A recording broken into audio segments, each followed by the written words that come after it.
আসসালামু আলাইকুম রহমতুল্লাহ। ইসলামপন্থীদের জন্য আমি বলছি আমার আশঙ্কার কথা।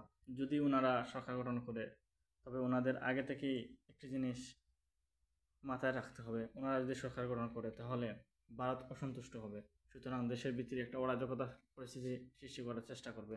তারা জঙ্গি ইসলামপন্থী উগ্রবাদী হিসেবে প্রতিষ্ঠা করার চেষ্টা করবে। বিভিন্ন জায়গায় বোমা হামলা করাবে। তাদের ব্রেইনওয়াশড কিছু আলিম উলামা, কিছু ইসলামপন্থীদের দ্বারা ভারতে অনেক আওয়ামী লীগ অবস্থান করছে। তাদের ট্রেনিং দিয়ে দাড়ি জুব্বা টুপি পাগড়ি পরিয়ে দেশের ভিতরে একটি অরাজকতা পরিস্থিতি তৈরি করার চেষ্টা করবে তারা।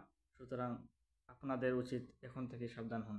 যেমন পাকিস্তানের টিটিপি তারা বলে খেলাফত প্রতিষ্ঠা করবে, শরিয়া প্রতিষ্ঠা করবে যুদ্ধের মাধ্যমে, কিন্তু তারা মুশরিকদের সাথে পাকিস্তানের মুসলমানদের যুদ্ধের সময় তারা পিছন থেকে পাকিস্তানে হামলা করছে।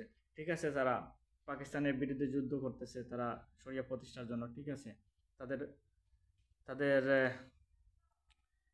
তাদের ইচ্ছা ঠিক আছে, কিন্তু তারা মুশরিকদের সাথে যুদ্ধের সময় কেন হামলা করলো? এতেই পরিষ্কার হয় তাদের রশি ভারতে, তারা ভারতের প্রক্সি। সুতরাং খারেজি থেকে আমাদের সাবধান হতে হবে। বাংলাদেশে কিছু উগ্রপন্থীরা আসবে, বালগাবে, মানুষকে উস্কে দিবে, যাতে চরমপন্থার দিকে মানুষকে ধাবিত করার জন্য। সুতরাং ইসলামপন্থী দলগুলাকে আমি উদারত আহ্বান জানাচ্ছি, আপনারা সাবধান হন।